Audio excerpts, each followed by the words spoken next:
Hi, it's Ariana. Hi, it's Greg. As a listener to Climate One, we know you care about how climate disruption is affecting all of us, now and into the future. I'm guessing you already do several things in the spirit of climate action.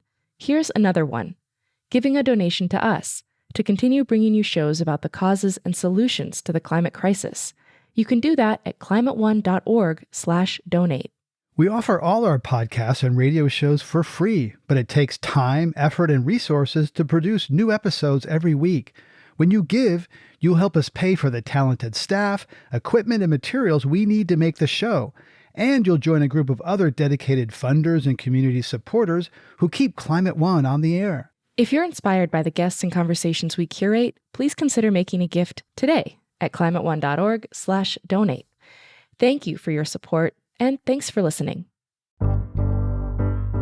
I'm Greg Dalton. I'm Ariana Brocious. And this is Climate One.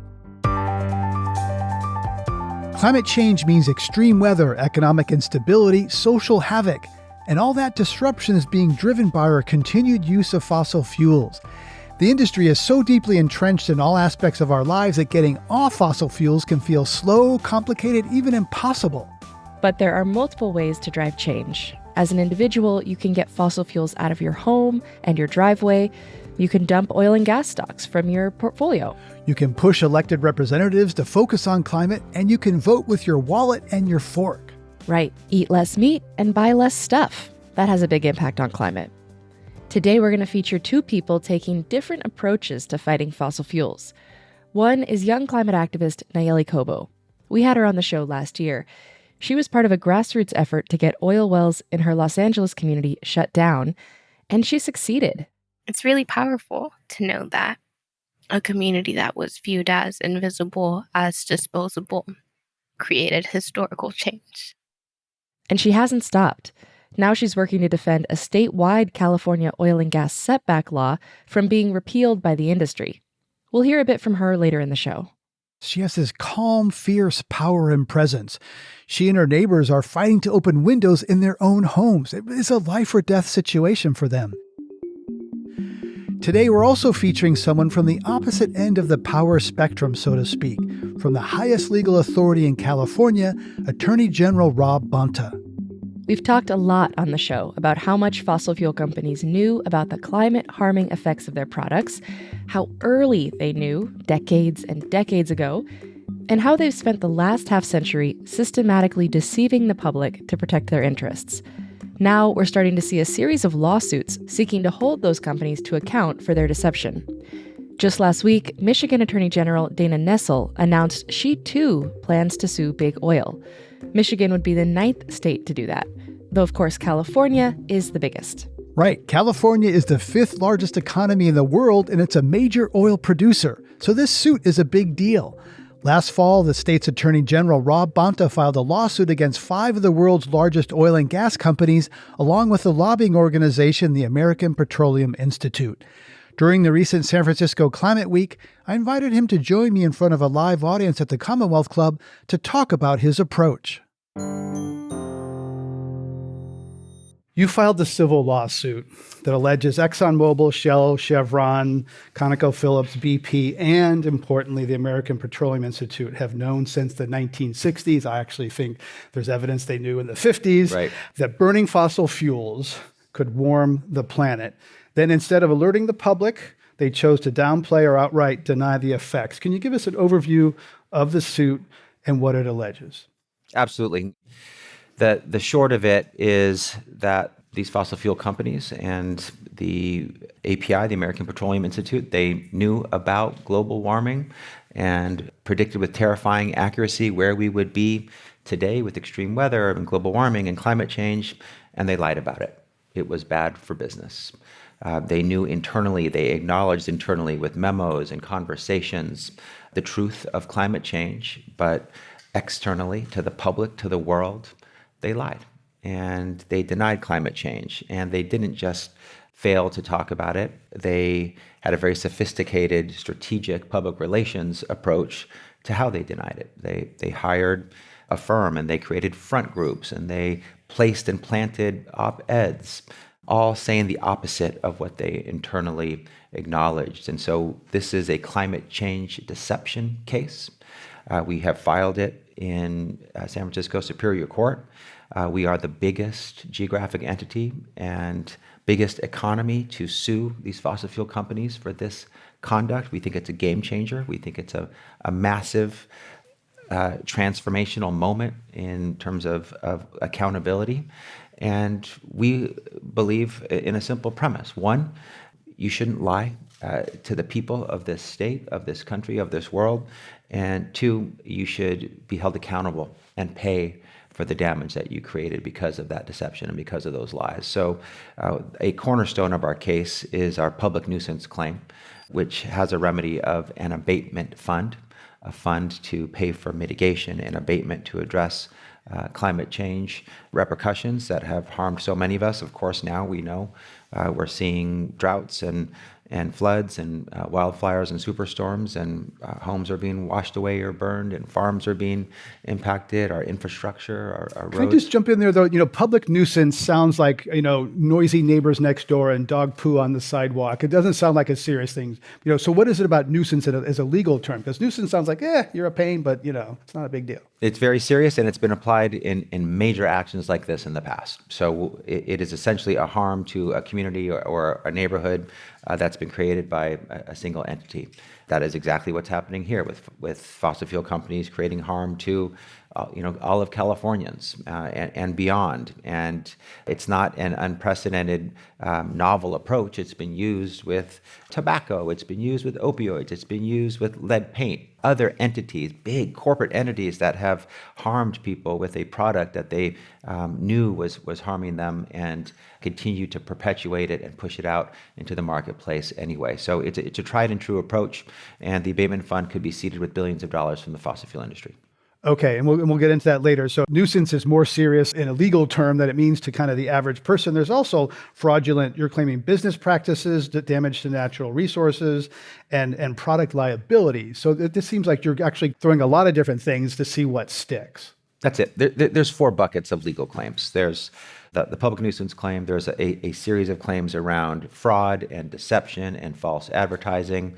There's a failure to warn products liability bucket of claims. And then the fourth is a special cause of action that is unique only to the Attorney General of the state of California to be able to protect our natural resources when they're harmed by an entity. So four buckets, the most broad sweeping set of claims ever in this space, again, brought by the largest geographic entity and economy. Our complaint's very thorough, over 135 pages. There's a set of 15 to 20 pages which lay out in excruciating detail that will make your blood boil the facts dating back from the 50s, 60s about what the fossil fuel companies that are defense in the case, what they knew when they knew it, how they acknowledged it, citations and quotes to internal memos, to internal discussions, and then what they did instead to lie to the people, to bypass clean energy pathways and opportunities for carbon capture and development of other technologies in pursuit of billions of dollars in profits. And their business model has been very successful. They have captured billions of dollars in profits while socializing the costs to the people of California, America, and the world. And we've seen this before. A lot of this follows on the tobacco playbook, where they go from deny to delay to deflect. There's lots of D words that come up here. And then in 1998, Big Tobacco agreed to a grand bargain and pay more than $200 billion over 25 years. It's known as a master settlement. Complicated, but there's similarities. Lots of states, and then they eventually rolls up into one big settlement. This happens in asbestos and other things. Yep. So how relevant is the tobacco precedent for what you're trying to do on oil? Very relevant. And we can't talk about our lawsuit without talking about tobacco, without talking about opioids, without talking about lead paint. And the similarities with tobacco are striking. The use of front groups, the use of strategic public relations Some of the very firms, same lawyers. the same ones. It's the same playbook. It's an off-the-shelf playbook used by corporations when they know about a fact that is very problematic to their business model, that they know that they're hurting people, and if people knew that, they would make different decisions, so they set about to lie.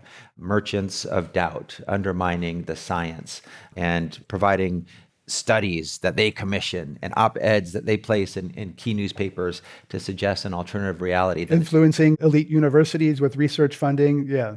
So paying for their own studies. They don't like the actual facts. They pay for alternative facts. And it's wrong. And the pathway that tobacco took, where multiple entities worked together, teamed up, applied aggregated pressure over time and across geographic spaces. We're in the middle of that process now, I believe. Our entry, I think, opens up the floodgates for others to join. And if other states who are invited to join and other entities who are invited to join add their voice, then I think we get into the same place as we were with tobacco. But there's a big difference between tobacco and oil. Is a lot of people never smoked, right? And everybody uses fossil fuels. I've owned an electric car for more than a decade. I still use fossil fuels. I still fly. So tobacco and oil are different. The economy runs on oil in a way that it never ran on tobacco. And we're complicit. You and I are both complicit. So how do you get to that? I mean, it's not about who's using fossil fuels. Like you said, it's universal, it's ubiquitous. And that's part of the lie here, is to tell people it's okay to use fossil fuel because climate change is not real. It's not really happening. Or it's not happening as quickly, or it's not as urgent, or we are now, today's greenwashing lies. Fossil fuel is actually clean energy. Natural gas is clean energy, or we're in the middle of a massive transformation into clean energy futures when only 1% or less of their investments are actually in clean energy, and 99% remains with fossil fuels. So we are the state of California suing. California is a fossil fuel producing state. We're the home of Chevron. And both things can be true at once, that you can hold fossil fuel companies accountable for their conduct, for their lies, for the damage that they visited on the people of the state and this nation, and acknowledge the truth that got us here, which is that, fossil fuels are ubiquitously used. There's a difference also in the mechanism of harm. When I smoke a cigarette, smoke goes into my lungs, it causes cancer, right? We burn fossil fuels, it goes up in the sky, something happens, and suddenly the San Mateo coast is eroding, and we have droughts. And so how do you know that this company or this refinery caused this flood or this damage, therefore to assign damage in a court case? Yeah. That'll be part of what we have experts to talk about, the depth and the exact scope of the damage, the causation that exists. There is no doubting climate science and climate change, although the whole business model of the fossil fuel companies has been to doubt it. If you believe in facts, evidence, science, and data, you can't doubt it. And so that will be a part of the discussion, how much each entity pays into the abatement fund, how much Chevron is responsible, and how much Shell is responsible. I'm happy to have them pointing the finger at one another to talk about who's more responsible than the other. But the damage in aggregate will be clear. The impact on Californians, we have data that shows the impacts of wildfires, the impacts of floods, the impacts of superstorms. It is knowable. And so we will present that to a court and make our case. Ben Santer is a climate scientist formerly at Livermore National Lab who kind of pioneer in fingerprinting. And he says that climate science in courts is kind of like where DNA evidence was 25 or 30 years ago. It was this complex science. People didn't know how to use it in courts. And now DNA evidence is kind of common and used all sorts of ways, right, to get people convicted or let out. And he says climate science will be like DNA science and used in courts. So tell me a little bit about this fund, who pays into it and who decides where the money goes, because that's often a big issue. Is like, okay, got a big pot of money, in smokers, it's pretty clear, like it's gone toward education, stop kids from smoking. Where would you direct the fund if you were successful? This is something that will be the product of discussions at the time that we secure the abatement fund, which is not today. It'll be a couple years down the road. Might be decades, some people say. We don't think so. We think 3 to 5 years. We want to move expeditiously. The abatement fund will be used based on the need to address all of the variety of harms of climate change, to abate and mitigate. It could be things like cooling centers and clean air centers, forest management, seawalls could be possible, water storage to address drought. Any of the challenges from drought to wildfires to floods to superstorms that have a mitigation, those are potential areas for investment. And you've worked on environmental justice. What about communities that have been most harmed? Because we have 5 refineries here in the East Bay. They're concentrated in a certain area. It is downwind from Pacific Heights and Marin. What about those communities that have been frontline and harmed most by fossil fuels? Absolutely. The communities that are hurt first and worst, that are under-resourced and overburdened, that live at the intersection of poverty and pollution, are top priority for relief and for support. It's an appropriate allocation of resources to help those harmed the most and who have the least ability to respond, and provide them substantial resources up front. By one count, there are more than 30 cases against oil companies filed by states, cities, and tribal nations. Been a lot of procedural, try to slow it down. Massachusetts and the city of Honolulu have moved past a lot of those motions and they're for dismissal and reached pre-trial discovery phase. Now, this is where things get interesting because this is when boxes of documents start to show up and emails get revealed. So what are you looking for in discovery? Because these are when the so-called smoking guns come out and things get really interesting. Yeah, it's exciting. And that there's 30. I think you'll see double, triple, quadruple that in terms of entities that sue as they learn more about the case and they see the momentum that we're building, and they see that you can get to the substance and hold accountable these fossil fuel companies.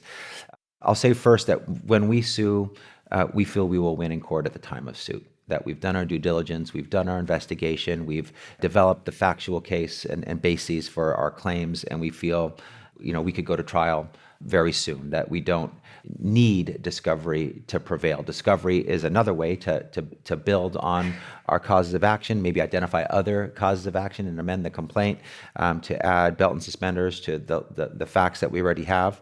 So, we're looking for more smoking guns. And I say more deliberately. We have smoking guns. We have those memos that show that in the 50s and 60s, these fossil fuel companies are acknowledging the future of climate change and extreme weather and global warming. They knew then where we would be today, and they said it, and we have documents that prove it. So are there more documents? Is there additional indication of that theme of knowing about climate change and lying? Surely there's more, and we expect to find some of those documents in discovery, and what becomes available in other cases, to the extent it's not confidential and it's public, becomes evidence in other cases. Sometimes in the American system, a lot of the most egregious transgressions are legal. A lot of what happened in the great financial crisis of 2009 was legal, right? So proving lying is one thing. The part for me that where the strongest case is policy obstruction. I talked to one lawyer for Chevron who said, look, this should not be in the courts. Congress should address climate change. It's too technical for the courts. And I said, I agree with you. And if that's the case, you really believe that, then the American Petroleum Institute, which you're a member of, should stop trying to smear electric cars and slow down progress and all these sorts of things. So isn't it possible that what they did, is part of our system to slow down policy that's not in their interest? That's legal. That's okay by our system.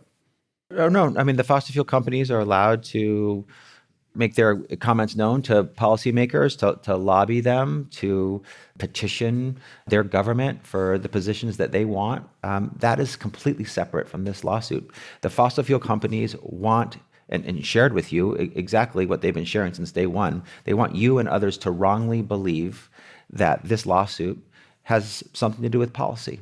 It doesn't. This is a lawsuit based on a cause of action and a legal claim and the facts that support it that lead to a remedy. Some people say, in fact, litigation is partly about chipping away what's called the social license to operate. These companies operate partly because society allows them to operate. And, whether it's gun manufacturers or opioid, et cetera, that can erode, and public support can erode for these companies.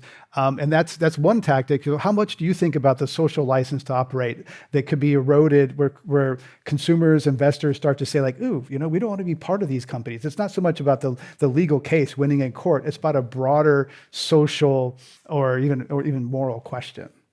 I mean, I think those are all part of the bigger picture. We are occupying one lane in this broader sort of discussion and dialogue about climate change, our global future, the role of fossil fuels in bringing us to the brink to where we are. There's a whole set of others, as we know, where socially conscious investment is a part of the theory of change. Do we have our big pension funds invest in fossil fuel, or do we divest?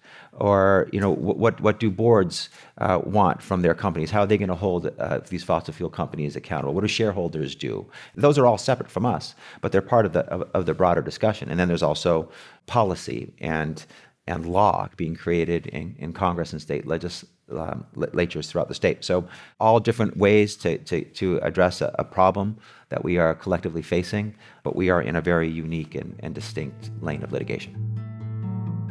You're listening to a conversation with California Attorney General Rob Bonta about the state's lawsuit against big oil companies. Coming up, the shifting economics of the energy industry.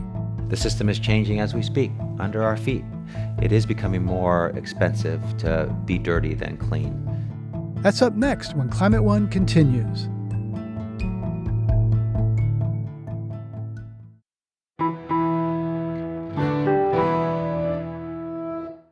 While it is true that fossil fuel companies engage in deceptive practices to protect their profits, it can be hard to change a business that's embedded in and profiting from our carbon economy. Right, and they produce a product that is used by everyone every day. Without them, schools can't educate and hospitals can't heal. I talked about this with California Attorney General Rob Bonta. He's currently suing 5 major oil companies and their lobbying organization.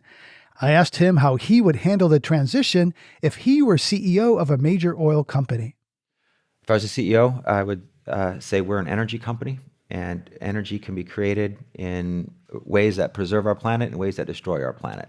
And we should embrace the pathway that preserves our planet, protects it, and move away from fossil fuel and into clean energy, and be a extremely successful billion-dollar clean energy, sustainable energy, green energy company to provide energy for California, the United States, and the world.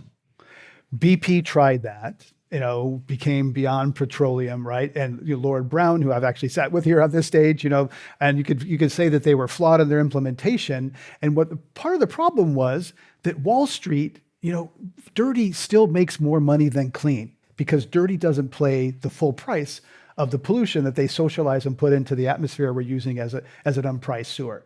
So CEO Rob Bonta, you could say that, and I'm Wall Street, and I'm like, because you're not going to make as much money. So the system traps these individuals.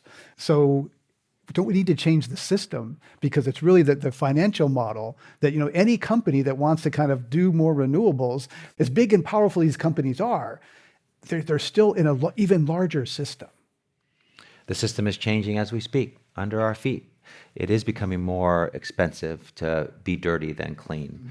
This abatement fund remedy is billions of dollars to the bottom line of fossil fuel companies. That's a cost. That's a cost they have to report. They have to share with their shareholders. The divestment of pension funds and others are costs. There are subsidies for investments in clean energy and green energy. So the economic point is an important one. I think that is becoming less imbalanced over time. But there's also just a corporate responsibility. Like, do you want a planet for your kids and grandkids? For your workers, kids and grandkids? Do you want to be part of the thing that ended our planet and our future? Or did you transform and change and embrace a clean energy future? ConocoPhillips is one of the companies you're suing. And I actually spoke to a board member of ConocoPhillips, who's an amazing guy who doesn't like going to gas stations, drives an electric car, and says that energy companies are terrible at making money. Look at their return on capital for the last 10 years, and that they will not play a role in the energy transition because it's not good at what they do. They're not good at solar. They do these like multi-billion-dollar massive projects. He thinks they're ill-equipped to be part of an energy transition, and he's on the board of one of these companies. He basically wants the last oil to come out of the ground to be American, for American jobs. We do it better and cleaner than other plays, and to make money doing it. My point is, like, these companies are not monoliths. They're like people with different interests. How much interaction do you even have conversations with oil companies, back channel, et cetera? Or is it kind of like, we don't talk to you because you're suing us? Oh, we've talked to them. I've talked to the fossil fuel industry leaders in Sacramento as a legislator. I've talked to them as an AG. We take meetings. We have an open door policy. We listen. We're willing to learn. We're open-minded. We're happy to have those conversations. We're happy to listen to possible pathways for the future. But to that point about not being equipped, that's today. Get equipped. Bring the talent in. That happens all the time in companies as you need to be nimble and adapt. Legacy approaches are not the ones for the future, and there's disruptors enter the marketplace. You have to adjust. So adjust. Don't say we can't do it. Get prepared to do it and make the change. As you mentioned, California is an oil state, produces more oil than many people realize in the Central Valley. How about the workers? There's a transition for them. Sometimes they hear these conversations like, you think I'm bad. You think I'm a bad person because I work in oil, right? So what do you say to the rank and file workers, who feel, wait, you're trying to sue my company and put me out of business? I'm out of a job. The workers are absolutely critical, and solving that piece of the puzzle, critical. Often referred to generally as the just transition. I don't think anyone who works in oil is bad. I don't pass any judgment on anyone who wants to work and support their family. Many are getting good jobs in the fossil fuel industry, and they deserve good jobs in the clean energy. Union jobs, well-paying, a lot better than the clean energy jobs are not union and don't pay so well. No doubt about the fact that the fossil fuel jobs are often union and well paid with benefits and health care. We need to make sure that those jobs, that there's no loss, that everyone is continued to be made whole as the transition occurs. That could look like a number of different things. The most important thing is that we don't talk about it, we do it. That there are good jobs in wind energy, and that you get the same health care and benefits and pay and union protections, and then in solar or whatever else it is that we pursue in clean energy. It might mean that there needs to be some government subsidies to protect and support workers, to make sure that none of them are treated less than they are now in fossil fuel when they take a job in clean energy. Some folks, who may not have a lot of career left and for whom retraining might not be appropriate, maybe they just get a massive payout. That could be a wise investment in our future by government to be part of the solution and to support it with subsidies. And one thing I'm keen on is geothermal. We have a fair amount of geothermal in this state, and that's actually a place where oil and gas skills are transferable. And there are we've interviewed people who've gone from oil and gas to geothermal, and that's actually a very real pathway, maybe more for individuals than for companies. Your mother helped organize Filipino and Mexican American farm workers for United Farm Workers. How does that influence your work on environmental justice? Well, one, it makes me very sensitive to and supportive of workers, to make sure that they are treated with dignity and respect, are supported and valued and seen throughout this whole process. That's item number one. Number two is, my parent. I grew up in La Paz in the headquarters of the United Farm Workers of America. My dad worked in the front office with Cesar Chavez, my mom in the preschool with Dolores Huerta. We were there in the early 70s. We lived in a trailer. My parents got paid $5 a week for their work with the United Farm Workers, and some of their work involved things that we might call environmental injustice today. The fact that there were workers working in extreme heat, or with exposure to pesticides, or without getting access to water breaks. That was environmental justice before it was environmental justice. And making sure that those disadvantaged communities, the communities that are under-resourced, overburdened, living in communities where there's massive impact, of the pesticides and the challenges, that helped me become sensitive to and excited and passionate about doing climate action and making sure that we have justice as we pursue climate action that preserves our planet, and making sure that we always look through that equity lens and support our disadvantaged communities who are hurt first and worst. Looking ahead, there's a possible change in administration. You will be the person that will defend California's waiver under the Clean Air Act to have stricter pollution laws because our air here is so bad in the LA Basin and the Central Valley. What are you anticipating for a possible situation where usually California is kind of aligned with the feds, or sometimes they're like this and we go like this and we go like this, back and forth. We may be entering in a period where the waiver is going to be, rescinded, which a lot of California's climate policy rests on our ability to have stricter standards here. What are you worried about looking ahead at November? Let me first say that with the Biden administration, I'm super supportive of the Biden administration generally. We're talking about environment, so supportive of the great work that they've done to move away from the Trump era rules and lean into climate action that helps address our climate change problems. And as friends, it's sometimes important for friends to push friends to do more. California is always the most aggressive, on the leading edge, doing the most on the front foot, and we want to push other states to do something similar, our federal government to do the same, and other nations around the world. So that has always been our mantra. It's part of our legacy in addressing climate change, protecting our natural resources. Of course, my hope is that the Biden administration continues their great work and has 4 more years to do it. That is not the only possibility of the general election coming up in November. So we have to be prepared for an alternative. And I guess fortunately and unfortunately, we had 4 years to see what that could look like in an iteration, not the only iteration. It could be worse. It could be different in a Trump 2.0 administration, should that come to pass.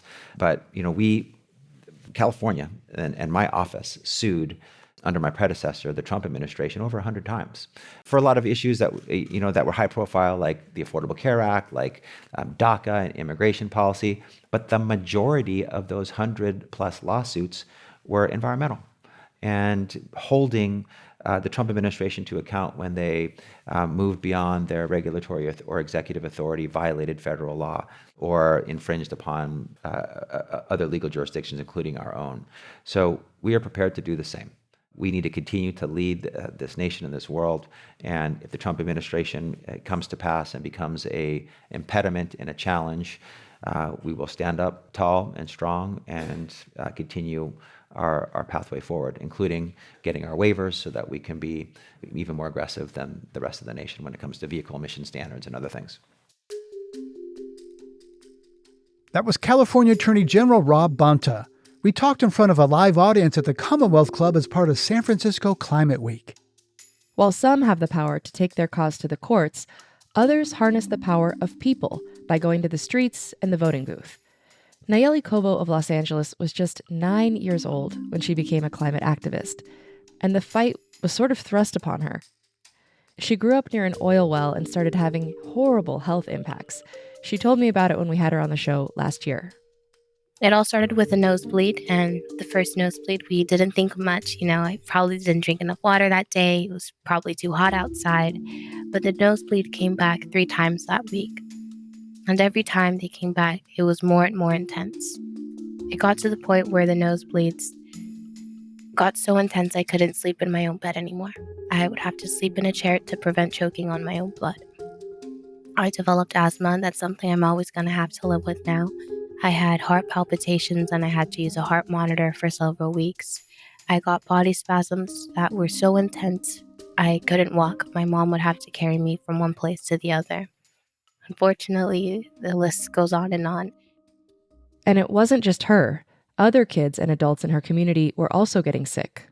My mom developed asthma at 40, which is really rare, and my grandma developed it at 70, which is unheard of. It was a common conversation starter for parents to stop each other in the streets and say, "My son is in the hospital from an asthma attack. How's your daughter's asthma?" Or, "My son is in the ER. Can you help me pick up my other kids from school?" And that's not normal. How did you connect the health symptoms that you just described with the oil well in your neighborhood? So when drilling for oil, there are a lot of toxic emissions that are released into the air, and it typically smells like rotten eggs, which is really gross. Something the oil well in my community did was add even more chemicals to mask the smell. So then my community would smell of guava, chocolate, cherry, citrus. Out of nowhere, this smell started occurring. And the smell was constant. It was a smell that as soon as you took a breath and inhaled, you were sick to your stomach. We originally thought that something was wrong within the building that we were living in, a leak, plumbing issues or some sort. And we started contacting the executive director of the organization that owns the affordable housing building.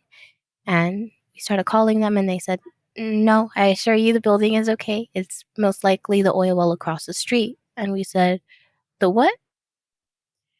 And it was up to us to become the experts and start learning what was going on in our community. So we started calling the South Coast Air Quality Management District and filing complaints. And then we were very fortunate to have Physicians for Social Responsibility Los Angeles send a toxicologist to come speak to my community. And that's when we officially connected the dots and said, "Oh, this chemical used during oil extraction causes X, Y, and Z symptoms, and that's what we're experiencing. Cobo and her mother began knocking on doors in their community, helping their neighbors learn about the dangers of neighborhood drilling. They spoke at rallies and government meetings and advocated for their community's health. Out of this effort, Cobo helped co-found the organization People Not Pozos, which means wells in Spanish. Because I was so young, I didn't realize what I was up against.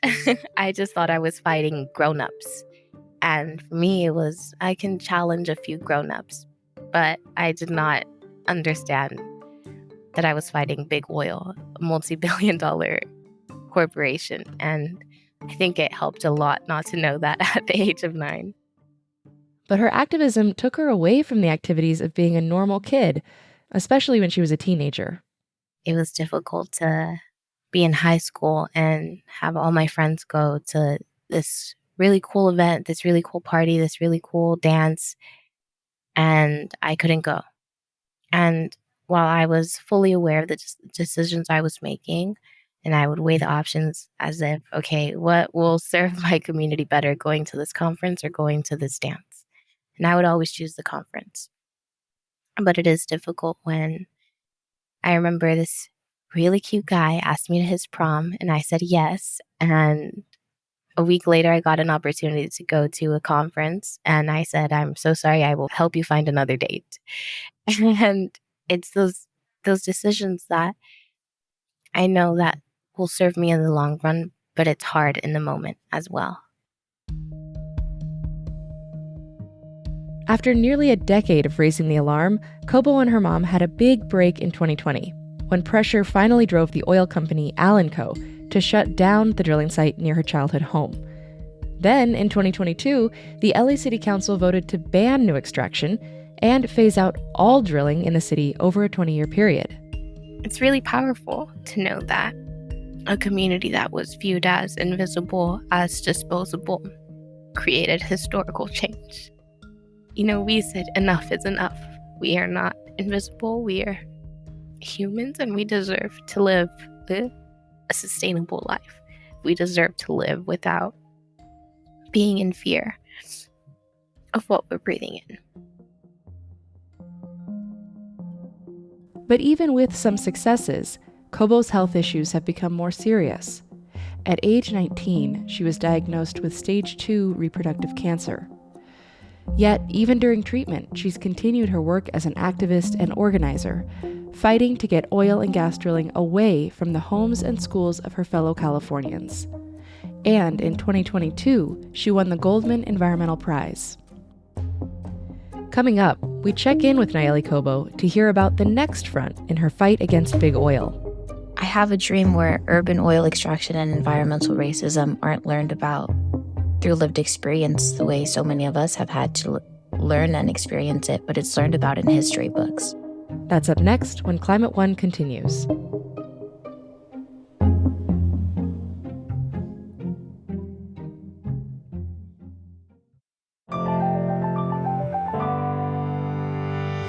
Today we're featuring Californians who are fighting the oil and gas industry in different venues, the courts and the ballot box. Just before the break, we heard from LA climate activist Nalleli Cobo, who spent more than a decade fighting against fossil fuel extraction in her community and others. And she did all that while battling her own health struggles, likely caused by those same fossil fuels. Now, some of her hard-won gains are in danger of slipping. In 2022, California Governor Gavin Newsom signed a bill that would block new oil and gas wells near homes, schools, and hospitals. Then, just days later, the oil and gas industry launched a campaign asking voters to repeal the law. So now it's on hold until the election later this year. I invited Cobo back on the show to hear how she's dealing with this setback. So for over a decade, Californians, frontline community members, community-based organizations, and people that believe in people's right to breathe clean air had been tirelessly advocating on this statewide ban. It was us saying enough is enough and prioritizing people's health over profits. Almost 3 million Californians live a mile or less to an active oil and gas well. Wow. And we were prioritizing their health and well-being. It was a historic and incredible change-making day when California Governor Newsom signed and implemented this into law, but it was attacked by the oil industry days later, and the oil industry is willing to spend $200 million on keeping this law overturned. So what did you feel when you found out about this effort to kind of derail the work you and others had been doing for so long? It's difficult to put into words. I mean, I remember the moment I found out that this had been passed. I was at a dinner with my mom, and my phone just started blowing up. And I was like, why am I being tagged on Twitter so much? Like, what's going on? And it was that they had just voted unanimously. And it was, oh my God, I don't want to get emotional, but it was such a powerful moment because it was everything that we had fought for come to this moment. And it was like our finish line was finally in the horizon. You know, you could see the light. And that was taken from us. And that was something that belonged to the people. It belonged to the youth. It belonged to the future, to our elders. It was us taking our voices and our homes back and defending ourselves. To know that the oil industry is using yet again another tactic, yet again another intimidation tactic to add another fight, to continue to drill in our backyards and to continue to make profit off of our health. It's heartbreaking. It's upsetting. It's a mix of emotions because what we're fighting for is to open windows in our own home. Right. What we're fighting for is to have kids play outside and not have them trigger an asthma attack or a nosebleed. We're fighting to have kids sleep in their own beds in a sleeping position and not in the chair to prevent choking on their own blood at night. Like, this is life or death situation, and to know that it's still not enough. Yeah. Well, Jane Fonda, California Governor Gavin Newsom, and former California Governor Arnold Schwarzenegger teamed up to defend this bill that you helped make happen and kickstarted the Safe and Healthy California campaign. And you were there with them. So tell me a bit about what that was like, kind of seeing your work elevated by these, pretty notable figures. It was an incredible day because it was a day full of hope. And it was us standing together in our unity in our community and saying, we are going to win. We are going to take the polls. We're going to take our voices and our strengths, and we're going to demonstrate to the oil industry that they have no place in our backyards, in our democracy, or in our future. It filled me with hope to be in that space with those individuals, to know that they are using their platforms to advocate for this, where the noise needs to be made, that they are willing to raise their fists in solidarity and to make, again, noise in this situation for our health, our safety, our environment, and to set a standard of what we should be prioritizing with our people in our states and in our nation. So this is not the first time California has seen a fossil fuel-backed effort to change the law. Here's Schwarzenegger with Jane Fonda talking about this most recent bill. But of course, this is kind of like a sequel, because we have gone through this once before. You've done it. In 2010, right. They tried to put an initiative together that says, let's undo all the environmental laws in California. And we beat them badly. So, I mean, this is going to be a repeat. It's literally a sequel. So what do you think when you hear former Governor Schwarzenegger saying so confidently that this initiative will be beaten and the law will be preserved? It's something that fills you with hope, because I have a dream where urban oil extraction and environmental racism aren't learned about through lived experience the way so many of us have had to learn and experience it, but it's learned about in history books. And it's powerful to know that former Governor Schwarzenegger also feels that. And it's a moment to know that we are on the right side of history. We are advocating for our basic human rights. And all of those moments that were so defining for so many community activists, that's coming up to now. This moment of us standing up for ourselves and raising our fists in the air and not taking no for an answer, and saying we deserve to open our windows in our home. Our kids deserve to play outside. Our elders deserve to not be diagnosed with asthma at the age of 80, or to have to learn to use inhalers and other forms of medication in a second language that is not their native tongue. You can see the finish line and the lights in the horizon, but we haven't crossed the finish line. The big oil companies are hoping to appeal to consumers' wallets by saying that the law will make gas prices go up. We're talking about California. It's an environmental leader. So how successful do you think that tactic will be? I mean, it's something that definitely frightens people. When you already feel like you're struggling to get to and from work with the gas prices, it frightens you to hear that this may be higher or that this may be a continuing reality. But the truth is that that's not the case.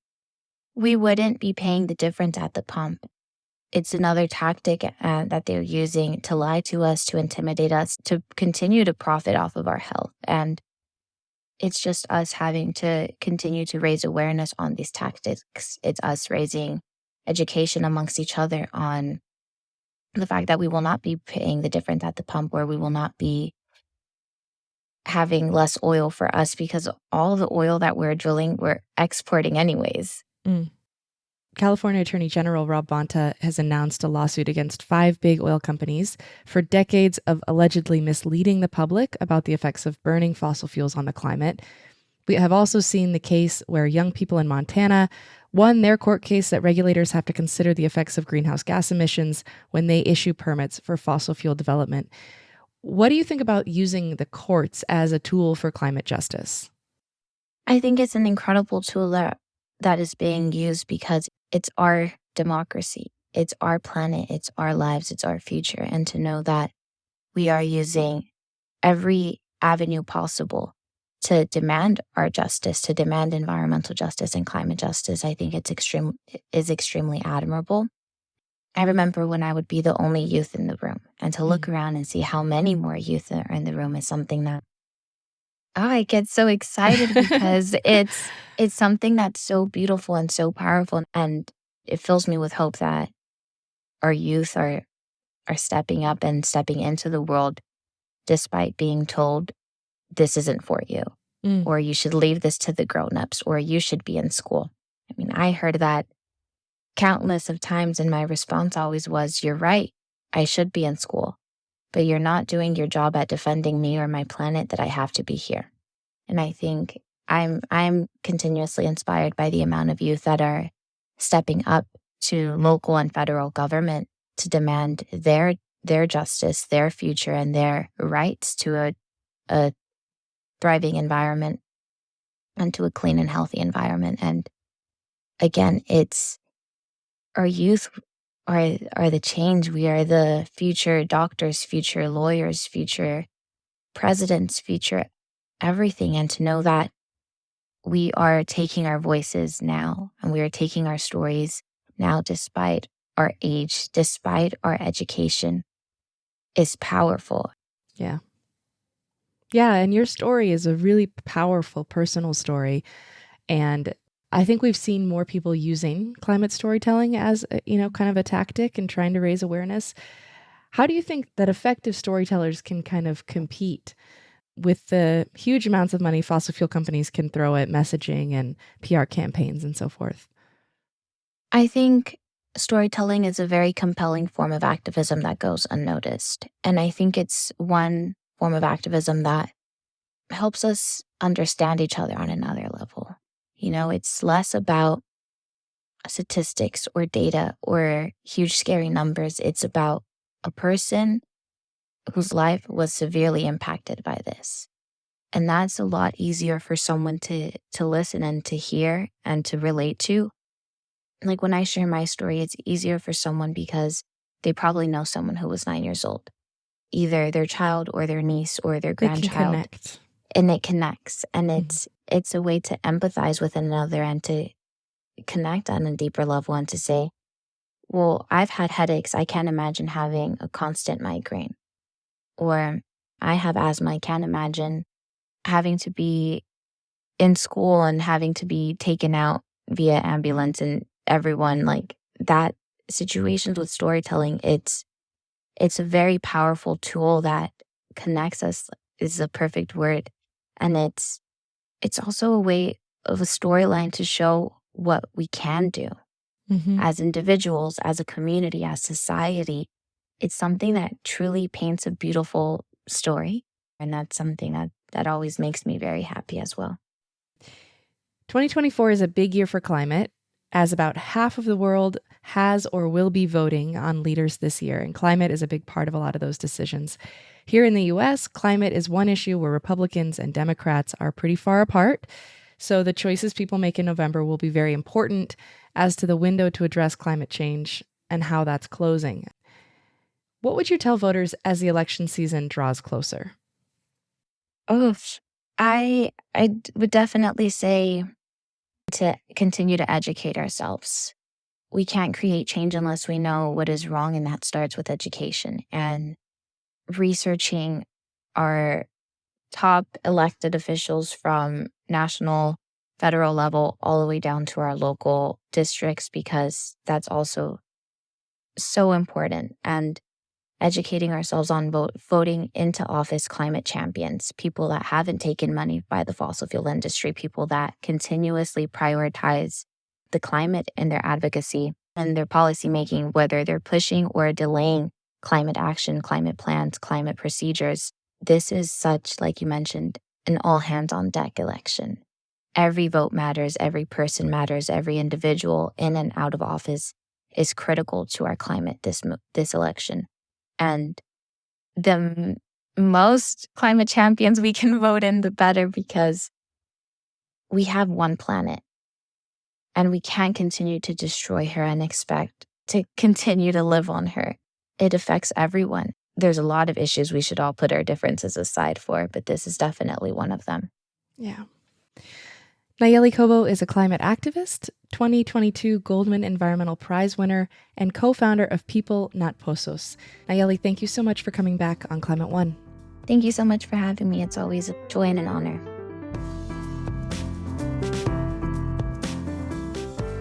And that's our show. Thanks for listening. You can see what our team is working on next week by subscribing to our newsletter, which also rounds up the biggest stories in the world of climate. Sign up at climateone.org. Brad Marshland is our senior producer. Our managing director is Jenny Park. Ariana Brocious is co-host, editor, and producer. Austin Colon is producer and editor. Megan Basili is our producer and production manager. Our development manager is Wency Shada. Our communications manager is Ben Testani. Jenny Lawton is consulting producer. Our theme music was composed by George Young and arranged by Matt Wilcox. Gloria Duffy and Philip Young are co-CEOs of the Commonwealth Club World Affairs, the nonprofit and nonpartisan forum where our program originates. I'm Greg Dalton.